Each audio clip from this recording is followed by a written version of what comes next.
적중. 앱에서 예측하는 주식들이 적중? 요즘 투자자들 사이에 핫하다는 앱이 있었으니 빅데이터 기술로 투자 심리를 분석하는 앱 빅터. 국내 유일 투자 심리를 기반으로 주가 방향을 예측하는 앱 빅터. 그 적중률이 무려 70% 이상 주식 투자 필수 앱으로 자리 잡은 빅터. 지금 바로 구글 플레이 스토어에서 빅터를 검색하세요.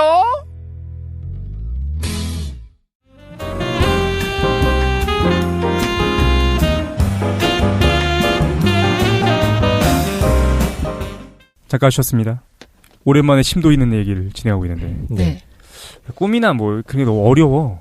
그죠? 신비하기도 하고 매일 꾸면서도 도대체 뭔지 잘 모르니까. 보통 꿈 속에선 그리고 좀 이상한 장면들이 많이 보이니까. 네, 맞아요. 이상한 장면이요? 네. 나중에 설명하기. 뭐 이상한 장면이요? 내가 생각한 한번 말씀해 보십시오. 이거 음란마귀들이가 꿈에서 상상력이 극대화될 수밖에 없거든요, 사람들이. 이게 꿈이 꾸어지는, 형상화되는 특징 때문에 그래요. 그래서 현실에선 자기가 의식하지 못했던 창작력이 꿈에서 발현되거나 이런 경우 되게 많아요. 근데 아까 프로이트 꿈에서도 저 동료 의사를 불렀는데 그분이 자기 형의 얼굴을 했다고 하잖아요. 맞아요. 그런데 그게 전혀 이상하지 않잖아요. 저도 그런 것 같아요. 지금 살고 있는 집이랑 다르게 초등학교 때 살던 그 집이 지금 집인데 아무런 이상함이 없고 문을 열고 나갔을 때 펼쳐지는 세계가 전혀 그 논리적으로 말이 안 되는데도 꿈속에서는 그냥 그게 다 허용이 돼. 맞아요. 당연한 것이 네네. 그 영화 유명한 영화 있지 않습니까? 레오나르도 디카프리오가 엄청 인상 쓰면서 나온 영화 인셉션. 네. 예, 거기서도 이제 그 꿈을 만드는 사람들이 나오죠. 맞아요. 설계자 침투해서. 네. 예, 그래서 굉장히 기괴하고 이런 장면들을 막 만들어내고 그런 장면들이 기억이 나는데, 그러네. 예, 저도 얼핏 기억이 나는 게 여러분들은 그런 경험 없으세요? 뭔가 되게 골똘하게 어떤 문제에 막 빠져들어 있었을 때. 꿈속에서 뭔가 해법을 발견한다거나? 저 있어요. 무슨 빠져요. 정확히 생각 안 나는데, 네. 아까 제가 꿈에서 경험을 많이 한다고. 네네. 네. 문제 해결이 꿈에서 될 때가 있어요. 저도 그런 경험을 했었던 것 같아요. 고등학교 때가 아니지, 대학교 때 리포트 쓰는 과제가 있었는데 너무 어려운 과제가 있어서, 며칠 동안 끙끙 고민을 했는데 방향도 못 잡겠는 거예요. 근데 소파에서 그냥 끙끙거리다가 한 2-3시간 자고 있었는데 네. 그때 뭔가 영감이 팍 떠올랐던 적이 있어요. 조상신께서 도와주신 거예요. 실제로 그런 게 일어나는 우리 거구나. 당선생 고생하니까. 저도 주워 들은 걸로는 그 비틀즈라는 그룹 있지 않습니까? 비틀즈. 제가 예, 거기서 아는 그 비틀즈. 예, 비틀즈가 맛있는 예, 그거요. 예, 영국의 위대한 락 밴드 비틀즈도 예스터데이라는 노래 있잖아요. 네. 최고의 곡제하죠. 한번 불러볼까요? 예. 죄송합니다. 불러봐. 빨리. 예스터데이. 우와, 장난 아닌데. 예, 그 뒤에는 잘 못 부르거든. 잘 끊어진 거야, 지금. 한마디만. 그래서 그런 선율이 꿈속에서 이렇게 떠올랐다고 그러더라고요. 예스터데이 운율이요? 예. 그래서 꿈속에서 폴 맥카트니가 그 선율을 듣고 잠에서 깨자마자 이거다 하고 막 옮겨 적었다고 그래요. 불을? 예, 그래서 뭐 곡명을 스크램블 에그라고 가명을 붙여. 처음에는 처음 노래는 스크램블 에그였대요. 스크램블 에그. 하지마 이 자식아. 너무 맛있어. 이렇게. 케찹. 알겠습니다. 그래. 꿈에서 운율 들어가지고 꿈에서 어떤 해법을 발견하는. 충분히 그럴 수 있을 것 같다는 생각이 드는데. 일화들이 거기도 있어요. 과학 쪽에서도 벤젠고리를 맞아요. 처음에 해낼 때 벤젠고리? 예, 그 벤젠의 구조식의 C6H6거든요. 예. 식이 그렇게 되어 있는데 그걸 이제 구조를 어떻게 나타낼 수 있는가 당시의 어떤 방식으로는 되게 힘든 거예요. 계속 고민을 하고 있었다가 꿈에 원숭이가 이렇게 손을 잡고 강강수월래를 하는 모습을 봤다. 혹은 뭐 뱀이 자기 꼬리를 먹는 거를 뭐 꿈에서 보고서 퍼뜩 떠올라갖고 고리 모양을 이게 만들어냈다는 이야기도 있고 그래요.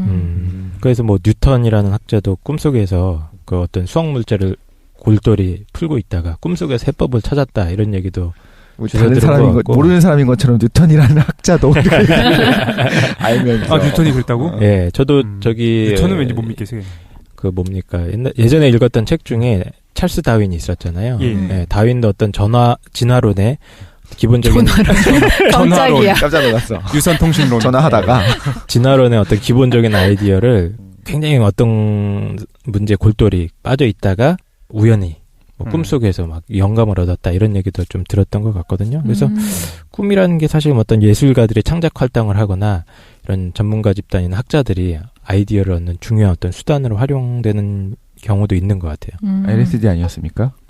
근데 이걸 여러 가지로 해석할 수 있을 것 같아요. 첫 번째로는 이게 실제로는 우연이다라고 우리가 생각해 볼 수도 그렇죠. 있을 것 같아요. 네. 왜냐면은 인간이 무엇인가 창작 활동을 한다라는 거의 경우의 수가 너무 많은데 그 중에서 한두 개 사례 정도는 실제 사건이 아니라 꿈에서부터 또 영감을 받을 수 있는 것들이 있겠지. 근데 우리가 그걸 너무 집중했기 때문에 마치 정말로 꿈이라는 것이 실제 문제를 해결해 주는데 도움을 주는 것처럼 보일 수도 있을 것 같고 반대로 이게 도움이 된다라는 주장에서는 그렇게 얘기할 수도 있겠지. 우리가 무엇인가 문제 해결을 할 때 뇌 전체가 그 문제를 해결하기 위해 노력을 할 거야. 네. 반드시 꼭 의식적인 측면에서만 문제를 해결하려고 하진 않았을 거라고. 그렇죠. 그러니까 뭔가 자는 동안에 그 문제 해결을 하는 것이 드러났을 수도 있을 것 같고. 그러니까 잡는 동안에 뇌가 굉장히 활발하게 활동을 하지 않습니까? 그죠. 예, 그 과정의 어떤 연장선상이 아닌가 싶기도 하고요. 그 활동할 때는 도희님 말씀하신 것처럼 평소보다 좀 더 유연한 사고를 하게 되고 내가 평소에 생각하지 않았던 방법으로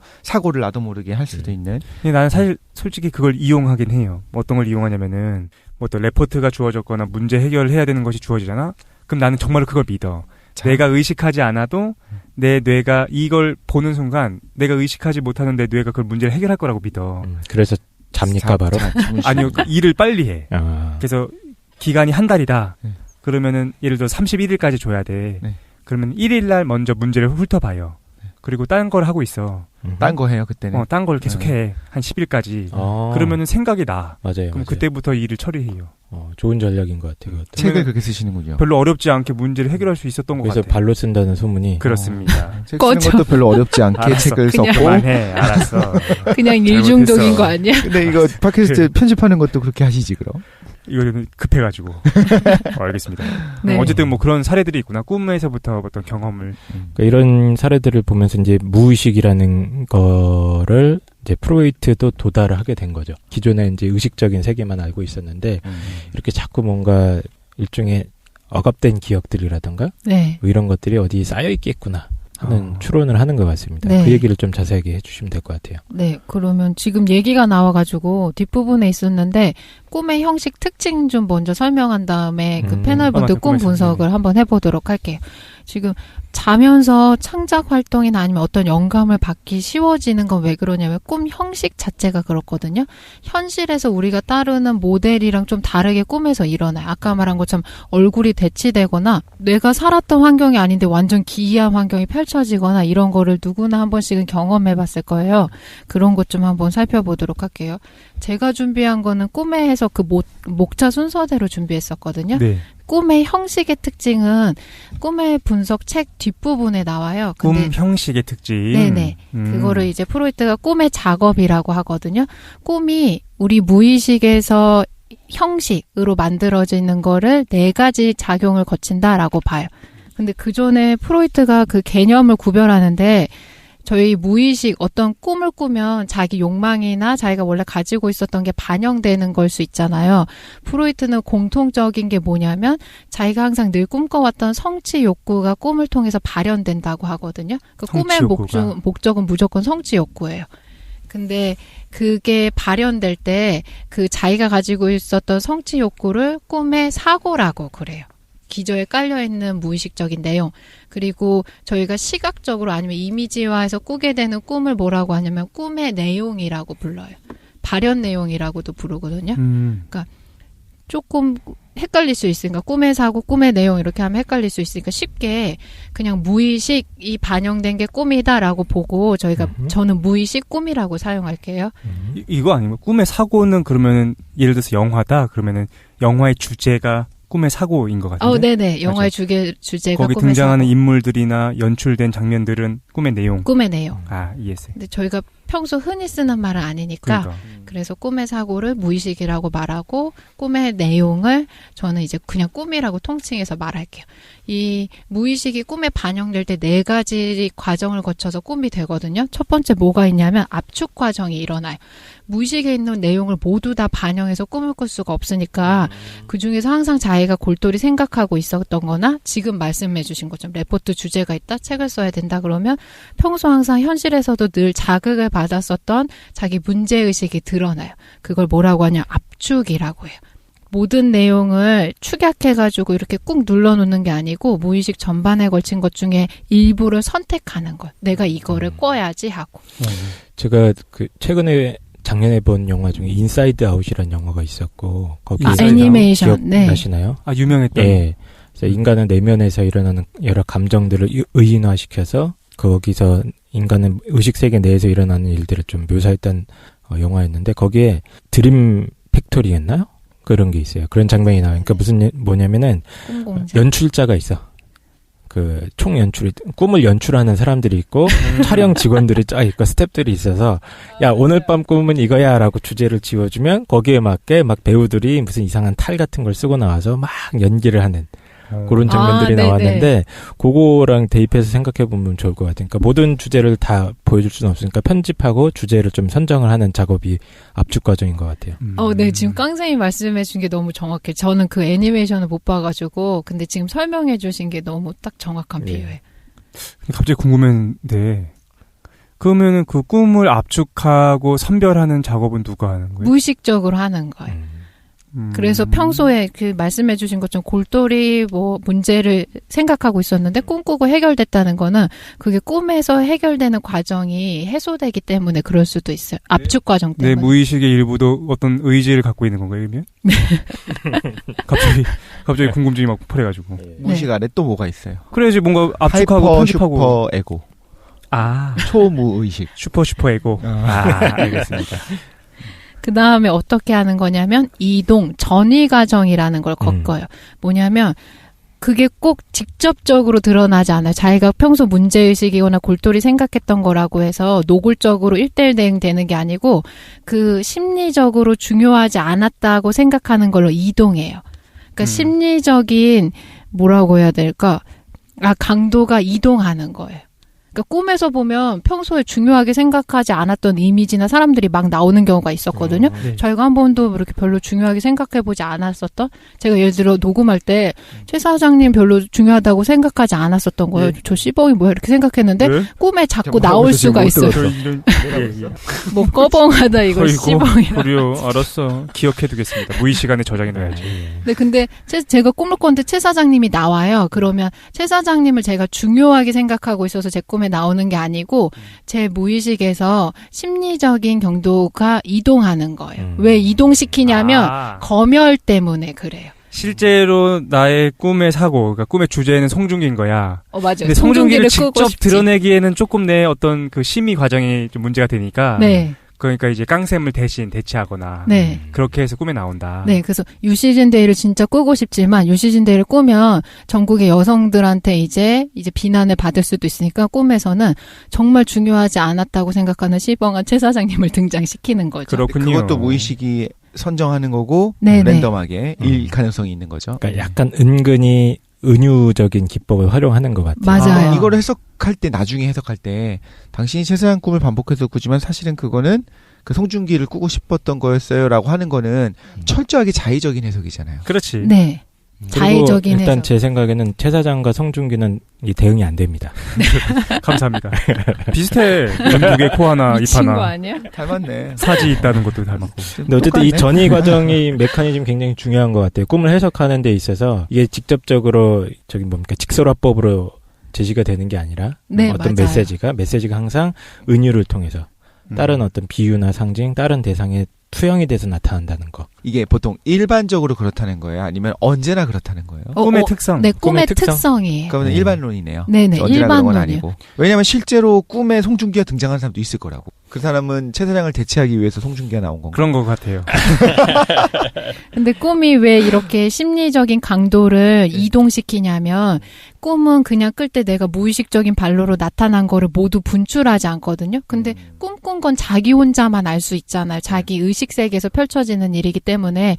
근데 그 과정에서도 사람은 뭐를 하냐면 양심적이거나 도덕적인 내용으로 자기 꿈을 자체적으로 검열해요. 그러니까 자기가 가지고 있는 검열 기준에 미달하거나 통과하지 못하는 것은 무의식에서 꿈으로 뚫고 나오지조차 못해요. 이거는 성선설인데요? 만약에 근데 정말 파렴치하게도 항상 송중기가 등장하고 자기가 송혜교에 등장하는 사람은 네. 그 말하자면 자기 내면의 도덕성이 조금 약하다고도 볼 수 있는 거네요. 그러니까 그렇게보다는 지금 슈퍼에고 얘기를 하려고 하는 것 같아. 초자 얘기를 자꾸 네. 하려고 하는 것 같은데 네. 근데 그 초자라는 게 꼭 도덕적이라고 해가지고 정말로 도덕적을 얘기하는 것이 아니라 그 사회의 관습적인 측면에서의 그렇죠. 도덕을 얘기하는 거니까. 그런데 지금 우리가 얘기할 수 있는 거는 일반적인 사람도 얘기할 수 있는데 그 사이코패스 같은 경우에는 아예 그거에 대한 그 뭐 도덕 윤리적이다 아니다가 아니라 개인의 어떤 도덕성, 어떤 사회에 대한 어떤 시선들에 대해서 되게 자유롭잖아요. 아니지 그 사람도 검열 기준이 낮겠지. 꿈이 있을 거라는 독실님의 재밌는 상상인 것 같아요. 그걸 보고서 그걸 지금 내가 꾸고 있는 꿈을 것 꿀 같은데, 때마다 지금? 아니 반대로 네. 내가 꿈을 꿀 때마다 나는 이걸 원하는데 계속 이게 전이가 돼갖고 형편없는 수준으로 나타난다라고 하는 건 어쩌면 무의식적인 수준에서 자기 검열 기준이 엄청나게 높은 거야. 근데 내가 꾸고 싶은 대상이 맞아요. 마구 막 증상한다는 거는 나는 그거에 대해 꺼리낌이 없고 양심의 가책을 못 느끼는 거지. 근데 그 사람도 다른 방식으로서의 슈퍼에고가 강력하게 작용하지 않을까? 있겠는데 그 기준은 사람마다 다를 수 있잖아. 그게 달라질 수 네네. 있겠다는 달라질 수 있는 게 아니라 다른 네. 사람들이 있을 것 같아요. 오케이. 근데 저는 이걸 뭐로 이해했냐면 근데 이렇게 생각할 수 있잖아요. 누가 네 머릿속을 본다고 꿈꾸면서도 검열을 하냐라고 생각할 수 있는데 저희가 평소 자각해어 있을 때 현실에 깨어 있을 때 어떻게 하냐면 자기에서 발생하는 감정이나 생각을 직설적으로 100% 말하는 사람은 없어요. 누구나 이중적인 감정 구조를 가지고 있거든요. 그렇지. 왜냐하면 이래야 사회생활이 가능해져요. 제가 평소에는 최 사장님을 이렇게 예를 들어 이렇게 병신 같다고 생각해요. 근데 예? 일을 할 때 최 사장님 제 상사인 거예요. 근데 회사 나가서 너 병신이야 이렇게 말을 못 하니까 그 아니 마음을 왜 예시를 안 들고 사실을 말씀하시죠? 지금 하신 것 같은데요? 되게 거침없이 얘기한다.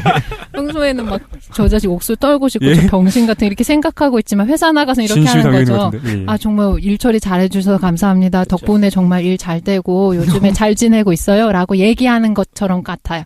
누구나 평소에 자기가 일어나고 있는 사고나 감정적인 거를 검열이라고 볼 수 있는 거 이거를요. 그러니까 타인이나 자기가 봤을 때 비난받지 않을 정도로 표현하는 게 가능해요. 그러니까 자기가 현실에서도 이 방식으로 하니까 꿈을 꿀 때도 똑같은 방식이 적용되는 것뿐이죠. 그게 더 익숙한 거지. 네네 그렇게 익숙한 행동하는 방식을 것이. 한다고 저는 봐요. 네, 어쨌든 검열 과정을 통해서 꿈속의 이미지들은 사실 다른 거를 대체하고 있는 중이다. 네, 그러니까 꿈에서 상상력이 발휘되기가 쉬운 게 중요하지 않았었던 것들의 이미지가 막 부각되는 경우도 있고 그리고 이미지가 조합되거나 괴상한 형태로 변형되는 거예요.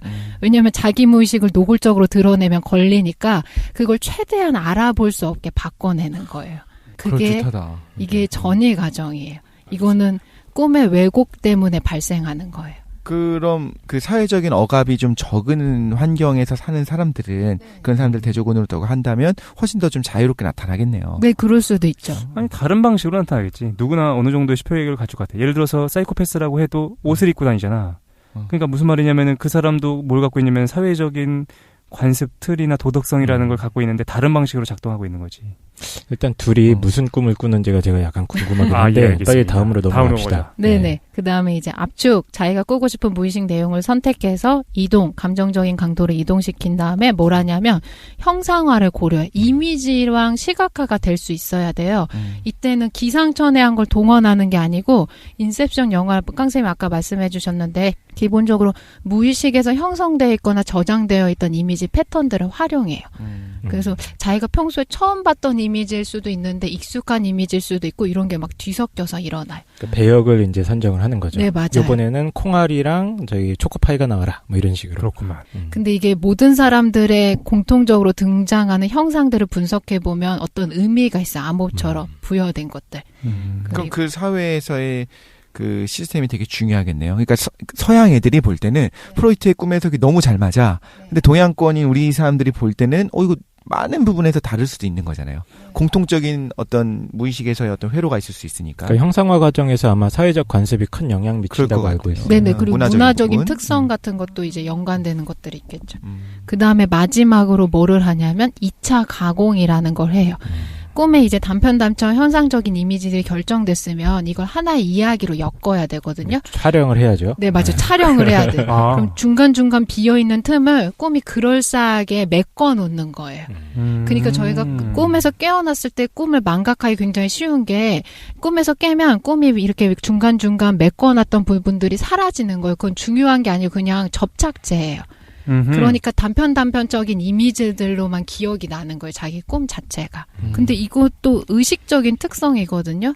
여러분들이 경험하시는 거 있잖아요. 제가 지금 아침에 지하철을 탔어요. 그리고 팟빵 녹음실로 오고 최 사장님 보고 예를 들어 덕질님 보면서 녹음을 한다라고 하면 이건 개별적인 사건들이거든요.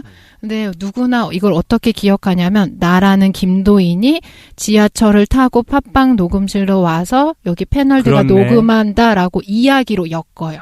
단편적인 기억들을 이야기로 엮어야지만 의식 내용으로 활용하기가 쉽기 때문에 이야기를 엮는 거는 의식적 특성이어서 이게 꿈에도 저는 반영되는 거라고 생각해요. 2차 가공으로. 지금 프로이드가 하고 있는 작업은 사실 꿈이라는 게 우리가 뭐 경험적으로 볼 수 있는 건 거의 없잖아요. 하지만 자기가 굉장히 많은 환자들의 꿈을 분석해보고 자기도 직접 해보면서 그 꿈이 형성되는 과정을 역으로 추정해서 지금 하나의 가설을 세우는 그런 것 같습니다. 예, 그리고 특히 꿈에서 핵심적인 건 어떤 우리 무의식이 던지고 싶은 메시지가 있다. 맞아요. 예, 그게 압축되고 하지만 그걸 직접적으로 드러내면 국정원한테 끌려가니까 이제 검열 과정을 거쳐서 배역을 선정해서 가장하는 거죠. 가장. 예, 이동시키고. 예, 그래서 형상화시켜서 이제 전체 촬영을 이차 딱. 가공. 네. 알겠습니다. 그런데 꿈을 반복적으로 꾼다면 그건 이유가 있을 수 있을 것 같아요. 내가 고민하던 주제가 튀어나오고 혹은 네. 사실 중요한데 내가 중요하지 않다라고 애써 자유했었던 부분들이 꿈에서 이렇게 딱 튀어나오고 이런 건 가능한데 네. 모든 꿈이잖아요. 하루에 보통 3-4번 정도의 꿈을 꾼다고 하거든요. 한 번 잠을 잘 때. 맞아요. 근데 그 꿈을 기억을 못하는 게 대다수가 될 텐데. 난 다 기억해. 진짜. 3-4개 다. 근데 이런 사람이 있을 수 있지, 당연히. 그치? 거지라고. 근데 하나하나에 다 이유가 있고 다 연결된다고 프로이트가 주장을 하나요? 그게 가장 궁금한 거지. 아, 자기 꿈의 내용들이요? 네네. 그건 연결될 수도 있고 연결되지 않을 수도 있어요. 이게 인과가 아닌 것 같아. 모든 꿈이 이렇다라기보다는 그렇죠. 꿈이라는 것이 자유롭고 막 그런데 랜덤하게 튀어나온 게 더 많을 것 같은데 그 중에서 희한하게 어제도 껐고 뭐 한 2주 전에도 껐고 이게 계속적으로 반복해서 누군가가 나와. 뭐 어떤 머리 긴 여자가 계속적으로 저기 서 있어. 네. 그럼 사실 나는 그게 무슨 의미인지 몰랐는데 요즘 알고 보니 뭐 머리 그런 게 긴 있을 수 여자 있는 거죠. 꿈꾸는구나. 무슨 소리야. 이렇게 몰아가지 말고. 알겠습니다. 그게 계속적으로 반복해서 나온다면 그건 뭔가의 상징일 수 있고 그게 내가 중요하게 생각했었던 것일 수 있다라고 해석한다면 그거는 받아들일 수 있는 것 같아요. 그런 의미 있을 수 있다. 근데 모든 꿈이 다, 뭐 내가 잠깐 낮잠 잤을 때 나타났던 근데 뭐. 이제 프로이드의 작업은 모든 거를 다 설명하고 싶어 하는 거죠. 자기 이론을 세워서. 근데 독실님이 말해주신 게 그러니까 모든 꿈에 대한 의미를 꼭 부여해야 되냐라는 네네, 거죠. 그거예요. 네. 네, 언제나 프로이트도 그러느냐. 모든 꿈에 대한 의미를 부여하진 않아요. 근데 프로이트 환자들 자체가 누구냐면 이 집단군이 히스테리성 질환을 보이는 사람들이거든요.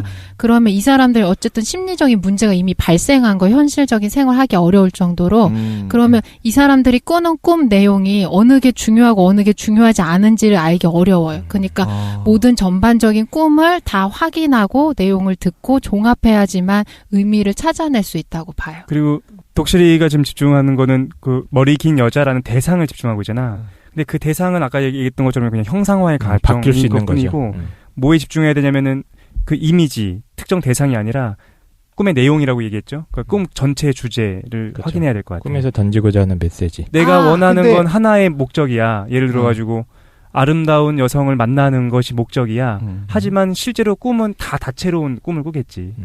네, 그럴 근데 수 있어요. 쟤는 뭐 생각했냐면 예를 들면 뭐 학대받은 경험이 있어. 날 학대했었던 그 여성이 그 머리 긴 여성으로 한 번은 나오고 두 번째는 거북이로 나오고 세 그럴 수 번째로는 있죠. 토끼로 나올 수 있어요? 네. 네, 그럴 수도 있고, 네. 아니면 계속 동일 인물로 나올 또 수도 동일 있어요. 인물로 변이가 될 수도 있겠다는 생각이 들었거든. 네, 그리고 독실님이 말한 것처럼 어떤 동일 이미지나 동일 형상이 계속 반복적으로 떠오른다 그러면 그건 독실님 머리에서만 떠오르는 게 아니고 모든 사람들이 공통적으로 갖고 있는 형상일 수도 그게 있어요. 귀신인 거고. 네네. 융이 말한 집단 무의식, 집단 뭐 무의식일 원형일 수도 있는데 프로이트도 그걸 일단 얘기하기는 해요. 그래. 네네. 자기가 상징적인 해석하지 마라고 하지만 모든 사람이 대체할 수 있는 이미지에 대한 상징은 고려하기는 해요. 웬만하면 뭐 예를 들면 빨간색은 열정을 상징한다 뭐 이런 식의 것들. 네네. 피는 뭘 상징한 생명을 상징한다 이런 것들. 그러니까 그걸 이제 융이 얘기예요. 융이 얘기예요. 융이 그걸 강조하거든. 집단이 갖고 있는 어떤 무의식적인 측면이 있다라는 건데 프로이트와 교류하면서 프로이트도 어느 정도 나오긴 하겠지. 그럴 것 같아. 이따가 끔찍한 해석들을 보시게 될 겁니다. 아, 그렇군요. 이게 예. 되게 그럴듯한데요. 그렇죠. 네. 비판할 수가 프로이트 없어. 비판할 수 없어 반증 너희들은. 네. 하고 있어요. 이 자식들. 그럴듯해요. 네. 그러니까 이 사람이 네가 꾸는 모든 꿈엔 다 그런 의미가 있어라고 하면은 반박할 수 있겠어. 또 그건 아니잖아. 그러면 이제 해주시나요? 네, 너희들의 내밀한 은밀한 무의식을 탈탈 털어보도록 하겠습니다. 나가 있겠습니다. 네. 네. 깡샘부터 하도록 하겠습니다. 나가기 전에. 두 번 하죠. 처음 하고 또 마지막 한 번 하고. 최근에 껐던 거나 아니면은 뭐 가장 살면서 인상적이었던 계속 거. 아까 말씀드렸던 거 있지 않습니까? 이제 제가 자꾸 옷을 다 멋있게 차려입고 나간 줄 알고 집 밖에 딱 나갔는데 네, 빨개 벗고 있는 꿈. 아, 네. 저희도 해석을 해보고 난 뭔지 알겠어. 야, 듣자마자 뭔지 알겠는데. 나도 알겠는데. 아유, 야, 네네. 그랬었어? 네. 아이고. 혹시 그런 건 아닐까요? 알고 보니 몸이제 몸. 그 옷 속에 있는 몸에 대한 자부심이 사실 되게 있는 거야. 보여주고 싶었던 거지. 이게 네네. 제일 아름답다. 관심. 좀 봐줘라 이것 좀. 관심. 어딜 봐줘, 어딜. 꼭 그 우리가 지금 생각하는 상하체다. 그 하체 말고도 네네. 네. 상체도 사실 나 정도 나는 괜찮다. 거울에서 샤워한 다음에 항상 보면서 조금 감탄하십니까 혹시? 네, 전문가의 해석을 듣겠습니다. 한 명만 보여주기 아깝다. 이 정도면 괜찮지. 여러 명 좀 보여줘야 되지 않냐. 네. 이걸 프로이트가 꿈 재료 출처라는 부분에서 우리가 그럼 도대체 뭘 가지고 꿈의 재료로 삼고 모든 사람들이 공통적으로 꾸는 꿈은 어디서 기원하는 걸까 분석한 게 있어요. 그 중에 첫 번째가 뭐냐면 지금 깡생이 꾸는 꿈이에요. 발가벗고 돌아다닐 꿈. 진짜? 저는 꿈 자체를 굉장히 중요하게 생각하지 않고 어렸을 때 저는 프로이트를 되게 배척하는 지역에서 자랐거든요. 그런 지역이 어디예요? 네. 어렸을 때 왜냐면은 무슨 얘기하면 어렸을 때 뭐 떨어져가지고 되게 아팠어요 라고 하면 그 개꿈이니까 신경 쓰지 마라. 할머니가 무슨 말만 하면 개꿈이라고 해서 키 큰다라고 얘기하지 않고. 네네. 그 이후부터는 그냥 꿈을 약간 무시했던 것 같아요. 중요하지 않다라고 생각해서 꿈 해석에 대한 열린 공간이 아니었군요. 네, 닫힌 공간에서 자랐습니다. 근데 이제 깡쌤이 해주신 걸 많은 사람들이 되게 경험하는 꿈이래요. 전 세계적으로. 네, 제가 비장상은 아니군요. 네, 아니 그건 잘 모르겠는데. 그렇게 자주 꾸진 않지 보통 사람들이. 너무 자주 꾸는 것 같은데. 네, 근데 벌거벗고 저 불안한 눈빛 봐라. 저 옷 벗을 거야. 아, 근데 궁금한 게 깡쌤이 어린아이인 채로 벌거벗는 게 아니잖아요. 자기 어른인 상태로 네. 벌거벗고 다니는 거죠. 고등학교 때랑 20대 초반에 많이 꿨어요. 지금은 전혀 안 꿉니다. 안 이상해요. 거짓말하지 근데? 말고 지금 꺼요. 어저께도 껐잖아. 지금은 안 꿔요. 벌거벗고 돌아다닐 때 표정이 이상하다는 껐어. 걸 느껴요? 네, 되게 부끄러움을 많이 느껴요. 네. 아, 이때 두 가지 양가 감정을 느껴요. 수치심을 느끼기도 하고 되게 태연하게 전혀 자유롭게 느끼는 상태가 있어요. 이건 이제 어려서부터는 자기가 불안해하지 말고. 지금 손 떨고 있어요 지금. 벌거벗고 다니는 게 부자연스럽지 않잖아요. 자연스러운 현상이잖아요. 어릴 때. 네네. 그러니까 어렸을 때 자기가 가졌었던 욕망을 표출하고 싶다라는 본성이 발현된 걸 수도 있고 아니면 지금 상황 자체가 이제 부자연스러우니까 자유롭게 행동하고 싶은 것들이 이제 중첩돼서 나타나는 걸 수 있어요. 되게 돌려 말하시는데 그냥 쓰레기라고 하시죠. 네네. 어렸을 때는 생각해보니까 옷을 입지 않는 것이 더 자유롭고 거기서부터 욕망을 느낀다라는 거야. 그런 게 네네네. 좋았었는데. 그러니까 어렸을 때 가졌던 애정이나 애착을 다시 느끼고 싶어서 그거를 다시 꿈으로 발현시켜서 꾸는 경우가 있어요. 그 애정이나 애착이 성적인 거 아닙니까 지금? 네네. 네. 성적인 거죠. 성적인 거 네. 아직은 성적인 얘기를 안 했었잖아요. 사실. 이게 지금 가장 중요한 거기도 한데 오늘 할 수 있을지 모르겠는데. 예, 하시죠. 그 깡쌤 나와서 잠깐 말씀드릴게요. 그 프로이트를 모든 꿈에 대한 원동력을 성욕이라고 해석하는 경우가 많아요. 근데 프로이트는 성욕이라기보다는 자기가 갖고 있었던 욕망을 성취하는 수단이라고 보거든요. 모든 욕망을 성욕이라고 대치시키기는 어려운데 정신적인 질환을 일으키는 것들의 가장 근본적인 원인은 오이디푸스 컴플렉스로 제시해요. 네, 이거 저 잠깐 얘기하고 네. 싶은데 우리 티벳 사자에서에서 다뤘던 오이디푸스 컴플렉스. 네, 그때 다뤘었어요? 왜 티벳 사자에서에 보면 아들은 아버지에 대한 증오. 그 얘기 나왔었잖아요. 네. 지금 깡쌤이 어렸을 때 가지고 있었던 욕망을 보통 그 프로이트는 오이디푸스 컴플렉스라고 이제 제시하거든요. 네. 아, 전형적인 모습이야 그게. 네, 그 자기가 동성인 부모한테는 이제 적대감을 느끼고 이성 부모한테는 애정이나 호감을 느끼는 상황을 말해요. 어린아이의 심리 상태. 이게 굉장히 일찍 생겨요. 2살이나 3살부터 생겨가지고 사춘기 이전에는 이제 극복되면서 초자아로 발전되거든요. 네, 근데 이제 대략적인 나이를 따져보면 한 3살에서 5살 정도. 네, 그리고 자기가 어른이 되었는데 유아기로 돌아가는 느낌이 들어요. 그래. 발가벗겨져서 빨리 분석해 주시죠. 네, 정신신경증을 앓고 있는 아이는 어렸을 때 가지고 있었던 오이디푸스에 대한 욕망 자체가 이제 극복되지 않고서는 어떤 문제로 드러나게 되는 거예요. 반드시 이거랑 연관돼 있다고 봐요. 프로이트의 삶을 보면은 그분은 정말 그랬을 거 아니에요. 아까 말씀하셨던 그 초기 생애를 보니까. 네, 아버지와는 보면. 좀 거리감이 네. 있고 어머니에 대한 애착 관계가 굉장히 강하게 나타나죠. 그 프로이트가 자기 객관화를 했다면 나는 그렇다. 근데 안 그런 사람들도 있을 수 있다라고 봐야 되는데 프로이트 이론은 그렇지 않잖아요. 그거는 인간이란 종이라면 자연스럽게 그런 단계를 거쳐가는 것이 보통 노멀하다 이렇게 얘기를 한 거잖아요. 자기 경험을 기반으로 환자들의 사례를 봤는데 환자들이 많이 그랬다라는 거겠지 뭐. 환자들은 그래. 아니 그리고 그게 이제 시대를 초월한 보편이 될 수 있는가가 참 궁금한데 그 이후에 많은 사람들이 실제로 오이디푸스 컴플렉스들이 발견이 돼요. 많이 보편적으로. 저는 이제 아직 애가 없으니까 저희는 모르는데 네. 60%에서 80% 정도 이상 되는 사람들이 실제 보니까 그런 양상을 3살에서 5살 굉장히 어리고 우리가 볼 때는 뭔가 자의식이 부족할 것 같은 애들이 그런 형태를 보이더라라고 세계적으로 많이 보고가 되고 있어요. 이건 해석의 문제라서 이걸 객관화시킬 수 있나? 저도 처음에 읽었을 때 이게 되게 낯설고 말이 안 된다고 생각했거든요. 왜냐하면 저도 이렇게 오이디푸스 컴플렉스 제시한 거에 대해서 커가면서 단 한 번도 이런 감정을 의식적으로 느껴본 적이 없으니까 이게 뭐야? 라고 생각했는데 이걸 이렇게 해석해야 되는 것 같아요. 프로이트가 환자의 사례를 통해서 분석하니까 현상으로 드러난 거를 얘기하는 경우도 있거든요. 어렸을 때 분명 부모와 어떤 성적인 유혹이 되는 사건이 있었을 수도 있고 그게 신경증을 일으켰을 거야 라고 분석하는 게 있어요. 그걸 유혹이론이라고 하는데 자기 환자 중에서 여자 히스테리 환자 분석해보니까 아버지가 어렸을 때 자기를 성적으로 유혹했다는 거예요. 아버지의 자기를. 네, 그러니까 프로이트가 그걸 확신해요. 이게 문제가 돼서 아이들의 신경증으로 드러나는구나 라고 하면서 대규모의 사례를 분석하기 시작하거든요. 근데 나중에 뭘 발견하냐면 이 여자가 아버지를 동경했던 욕망 때문에 없었던 장면들을 허위로 환상적으로 만들어낸 거예요. 그래서 프로이트가 굉장히 실망해요. 왜냐하면 실제 살해인 줄 알았는데 이 사람의 허언증처럼 이렇게 드러나는 거예요. 그래서 자기가 소름이네. 네, 부모에 대한 유혹 이론은 이제 철회하는데 문제가 뭐냐면 부모가 꼭 유혹하는 게 장면으로 드러날 수도 있고 실제로 부모의 성적 학대가 우리가 확인할 수 있잖아요. 뉴스나 언론에서요. 그러니까 실제 사례가 될 수도 있고 보편적으로는 이렇게 해석할 수 있어요. 오이디 컴플렉스라는 것 자체가 부모가 균형적인 역할을 못하는 거거든요. 그리고 아이가 어떤 악마적인 욕구가 있어서 이게 발현되는 게 아니고 부모가 이거를 유발하는 행동을 해요. 부모가 부부싸움을 하는데 어린아이한테 뭐라고 하냐면 너는 내 편이지 너는 내 편이지 하면서 정서적인 강요를 하거나 그리고 보통 이성적인 자녀가 있으시면 아빠가 뭐 딸밥 하는 것처럼 아빠는 딸을 선호하고 엄마는 아들을 선호하고 이렇게 이성 자녀한테 선호도가 있으니까 이게 무의식적으로 아이한테 영향도 미치는 거예요.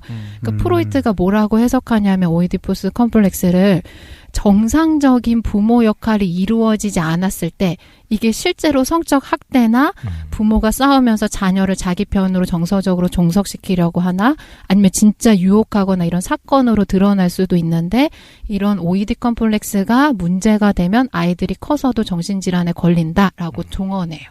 근데 그거는 또 뭐 부모가 잘못 키운 게 아니라 일반적으로 그렇게 하지 않나? 우리가 자녀가 없어서 모르겠는데 사실, 이성 자녀가 이뻐 보이지.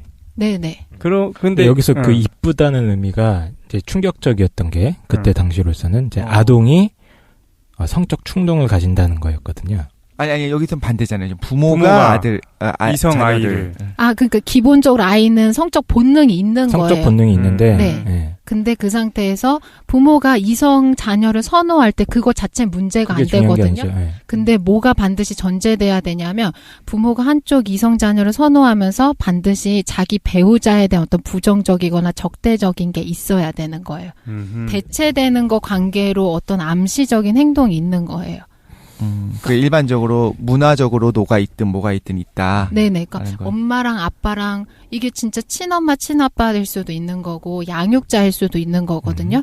근데 그게 균형 있게 어쨌든 엄마, 아빠가 둘이 합쳐져야지만 자녀가 출산되잖아요. 그러니까 자녀 입장에서 엄마, 아빠가 둘이 존재해야지만 자기의 온전한 정체성을 느낄 수가 있거든요.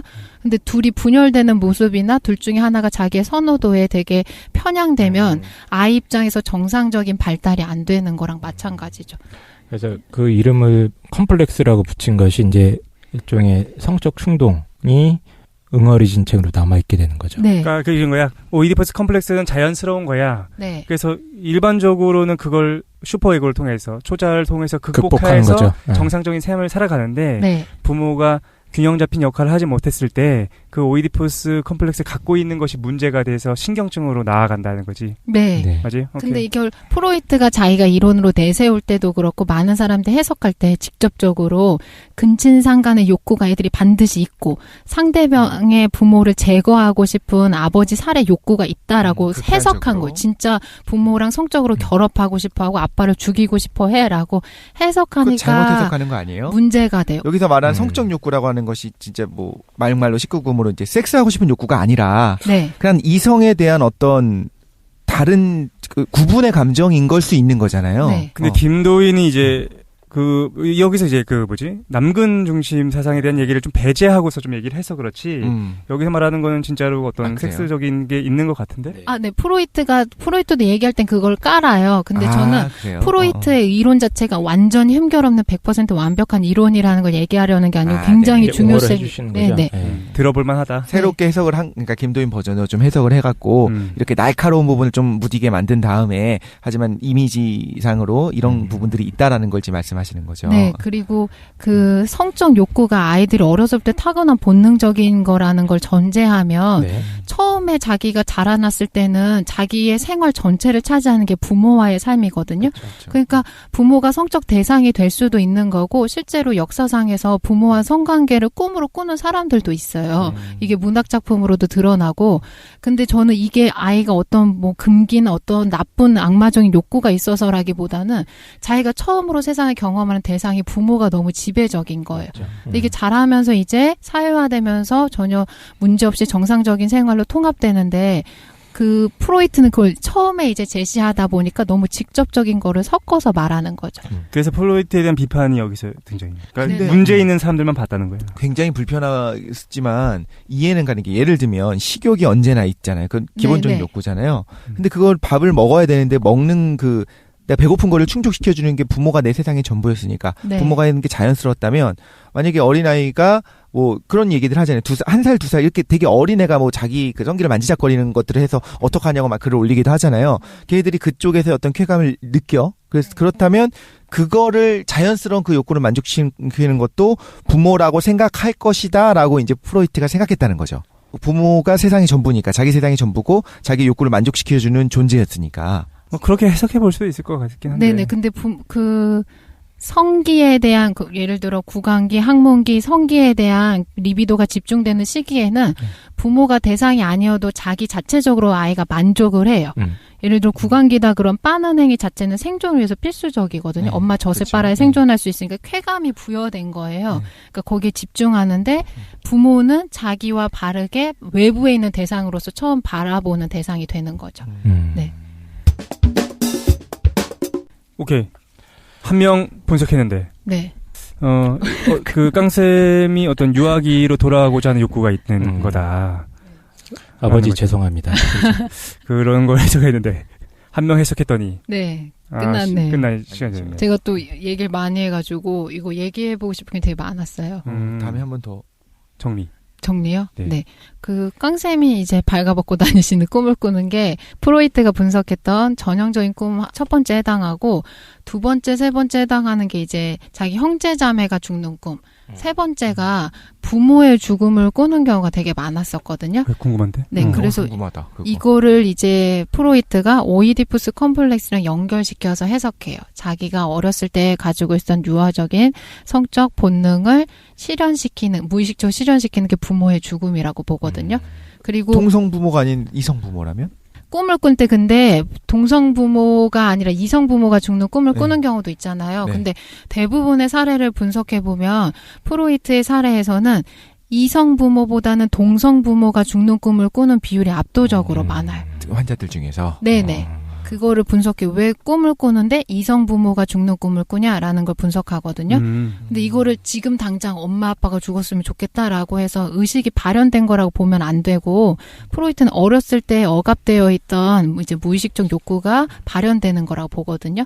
어렸을 때 자기가 이제 오이디 컴플렉스에 의하면 동성 부모에 대한 시기심이나 적대감이 있었으니까 동성 부모가 사라져야지 자기가 이성 부모랑 연결되잖아요. 그러니까 그 욕망을 가지고 있었던 게 자기도 자각하지 못하는데 꿈으로 드러나서 동성 부모의 죽음이나 장례식으로 꿈이 꺼지는 거라고 봐요. 네. 그러니까 욕망을 실현하기 위해서 네. 하는 거죠. 네. 그 억압되어 있던 기억들이 그리고 어딘가에 똘똘 뭉쳐 있는 거죠. 그래서 부모가 죽는 꿈이 사실 그런 의미를 갖고 있다. 네, 근데 이건 처음에 이런 발표를 했어도 너무 반발을 많이 당했고. 그랬을 것 같아요. 그럴 것 네네. 같아요. 그리고 실제로 자기가 그런 꿈을 꿨다고 했는데 누가 와서 너 그거 어렸을 때 네가 무의식적으로 니네 동성 부모가 죽기를 바라던 욕망이 발현된 거라고 하면 진짜 얼토당토 안 병이 하잖아요. 해결되지 않고 쌓여. 네네. 그러니까 비난을 많이 받았는데 아까 얘기한 것처럼 근본적으로 부모 관계가 자녀 인생이나 정신적인 모델에 대한 중대한 영향을 미칠 수밖에 없거든요. 저는 약간 그런 이론적인 착안을 한 것 자체 굉장히 중요하다고 보고 그리고 프로이트가 비판받는 게 뭐냐 모든 걸 성적으로 해석하고 어렸을 때 어린아이의 대부분의 성격 구조가 완전 고정된다고 본 거예요. 아, 맞아. 그렇지. 근데 이거는 틀릴 수가 있는데 중요하다고 저는 또 왜 생각하냐면 부모 역할 모델이 모든 책임의 원인이다. 오이디푸스 컴플렉스다 지워주는 거는 부모가 죽일 놈이다라는 게 아니고 아까 말한 것처럼 자녀가 태어났을 때 자기 인생의 전반기를 모두 부모와 공유하잖아요. 그럼 내가 겪는 정신활동의 모든 대부분의 대상은 부모한테서 발생한 거거든요. 그러니까 빈도수나 이 사람의 생활한 비중이 압도적으로 많기 때문에 내 모든 신경증은 부모로부터 연연하기가 쉬운 거예요. 형제를 죽이는 꿈은 그럼 혹시 그 부모를 내가 독차게 하고 싶은 어떤 그 욕망이 발용인가요? 그런 거요? 아, 그런 건 아니에요. 왜냐면 틀리네 나는. 어렸을 때 이제 부모를 고르게 두 명 다 차지하고 싶다는 것보다는 하나의 이성적인 부모를 선택하기 때문에 형제자매가 죽는 꿈을 꾼다고 했었잖아요. 특이하게 저는 부모나 형제자매가 죽는 꿈을 꿔본 적이 없거든요. 근데 이제 프로이트의 환자 중에 여성 환자 모두 형제자매가 죽는 꿈을 다 꾼 거예요. 모두가. 네. 근데 이거는 어린아이 자녀를 키워본 부모는 누구나 알 수 있을걸요. 저도 조카를 키울 때 뭘 봤냐면 애들이 3살 이전에는 자기 형제자매를 너무 자연스럽게 받아들인 애들이 있고 질투심이나 시기심이 있기 때문에 새롭게 탄생한 형제자매를 괴롭히거나 그리고 위험한 행동을 하는 경우가 있어요. 어디서 떨어뜨리려고 하거나 얘를 없애려고 하거나 이런 행동을 없이. 하거든요. 네. 그러니까 그런 무의식적인 게 자꾸 차단당하잖아요. 부모로부터. 그러니까 그게 깔려있던 게 발현되는 게 형제자의 꿈에다라고 분석해요. 그러니까 모든 게 어쨌든 자기의 내밀하게 감춰져 있던 욕망이 실현되고자 하는 원동력이 있어서 꿈으로 드러난다라고 보는 거죠. 일단 프로이트를 다루는 게 좀 방대해가지고 네. 융도 나중에 한번 하죠. 그 융할 때 프로이트를 더 좀 자세하게 다뤄도 재밌을 것 같다는 생각이 들어. 네네. 그래서 일단은 오늘은 여기서 좀 정리를 해야 될 것 같아서. 근데 속상한 게 오늘 깡쌤만 되게 변태되고 끝났네요. 근데 그거는 별로 놀랍지 않아요. 원래 우리가 조금 생각하고 알고 있었던 거라서 있어가지고. 별로 놀랍진 않다. 사실입니다. 공개 저격. 우리 30초씩 다시 요거 오늘 들었던 내용 좀 정리한 다음에 오늘은 마치고 뭐 다음 시간에도 또 준비되어 있으니까 네. 얘기를 계속해 보도록 하겠습니다. 오늘 어떻게 보셨습니까? 저는 지금 영혼이 털렸기 때문에 네. 벗고 다니세요. 네, 그래야 될 것 같아요. 네.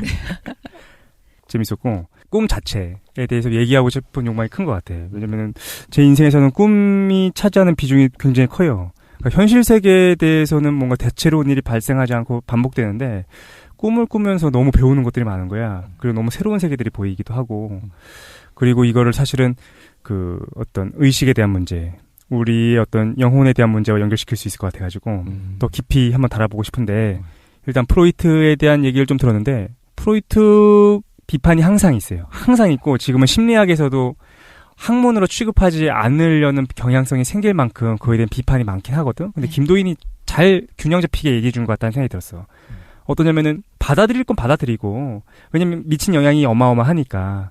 근데 그걸 고지고대로 진리로 믿는 것이 아니라 해석할 수 있는 여지가 있고 어떤 의미를 갖는가에 대해서 우리를 좀 돌아보게 했다는 점에서 재미있게 유익하게 잘 들었다라는 생각이 들었습니다. 다음 시간에 이어서 최 소장님의 꿈 이야기라든가 그냥 꿈 해석 말고 꿈이 미치는 영향이 컸다고 했잖아요.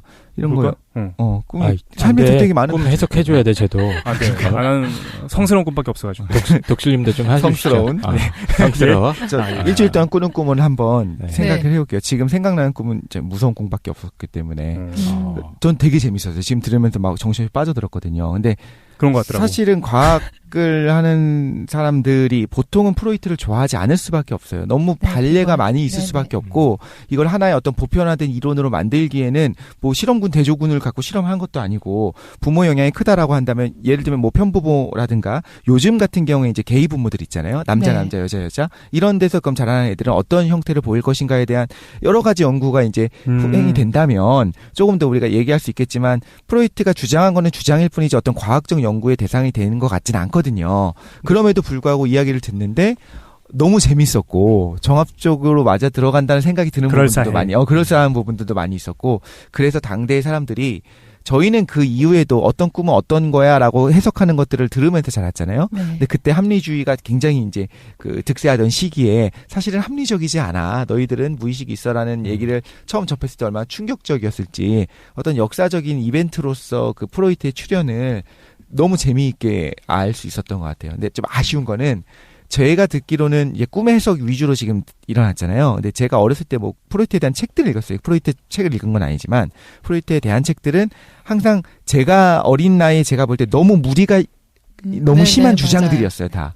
근데 그게 너무 날카롭게 날이 서 있었었고 모든 사람은 전부 다 그 성욕이 모든 행동을 주관한다 이런 식으로 있었기 때문에 그걸 비판할 수 있겠다 싶었는데 도희님이 프로이트를 너무 잘 쉴드를 치면서 되게 부드럽게 말씀해 주시니까 사실 비판거리조차 없어. 그러니까 프로이트가 스스로를 과학이라고 이야기하지 않았다면 과학적으로 비판할 게 없는 거예요. 그렇죠? 근데 이게 진리야. 보편적인 거야. 모든 인륜이 이렇게 되어 있어라고 한다면 비판할 수 있겠죠. 근데 너무 재밌게 유익하게 들었습니다. 그래서 이 오늘 작업이 프로이트가 사실은 이제 무의식을 발견하게 된 중요한 계기 아닙니까? 꿈을 연구하면서. 그래서 실제 무의식 이론이나 이런 거는 뭐 자세하게 다루지는 못했던 것 같은데 뭐 다음 시간에 조금 더 하면 더 좋을 것 같아요. 그래서 그 독실님께서도 말씀 주셨지만 사실 프로이트가 경험적 데이터가 없는 건 아니잖아요. 그러니까 임상 자료를 나름대로 몇십 년 동안 연구했던 것이고 그 후계자들도 굉장히 오랫동안 연구를 해서 나름 이론 체계나 이런 것도 갖추고 있는 상황인 것 같고 프로이트가 봤던 것은 어떤 전부를 다 본 건 아닌 것 같고 아주 일부를 봤지만 그 일부가 굉장히 큰 씨앗이었던 것 같습니다. 인간을 이해하는 데 있어서. 그리고 빨가벗고 다니는 꿈을 요즘 안 꾸니까 저에 대해서 너무 이상하게 생각하지 말아주시고요. 빨가벗고 말을 탄 상태로 죽창을 들고 꿀을 퍼먹으면 누가 그림을 그려주시면 좋겠는데. 네, 저도 오늘 왠지 멋있네. 그 꿈 분석도 하려고 했는데 조금 시간이 지체돼가지고 저는 프로이트가 정말 호불호도 많고 비판도 많이 받는 학자이지만 그 세계적으로 학계에 미친 영향력을 무시할 수 없고 저는 가장 중요하게 생각하는 게 뭐냐면 어렸을 때 성욕이나 아니면 자기한테 의식적으로 떠오르는 내용들 히스테리를 유발하는 것들 꿈에서 발현되는 무의식을 이전까지는 알 수 없다라고 제외시켰었거든요. 근데 프로이트는 이걸 인간이 알 수 있는 내용으로 삶의 한가운데 끌어와요. 그러니까 그걸로 인해서 병리 현상을 겪거나 문제를 겪었던 사람들을 쟤 이상한 애들이야, 괴물 같은 애들이야 치워버리는 게 아니고 그냥 정상적인 사람인데 문제가 일어난 것뿐이야 라고 포함하거든요. 이 시도가 정말 인류 역사에서 굉장히 중요한 시도라고 생각해요. 그래, 나 정상이라고. 알겠습니다. 울지 마세요. 다음 시간에 좀 더 하는 걸로 하고 오늘은 네. 그러면 일단 1회는 여기서 마무리하고 다음 시간에 더 알찬 내용으로 돌아오겠습니다. 고생 많이 하셨습니다. 네, 수고하셨습니다.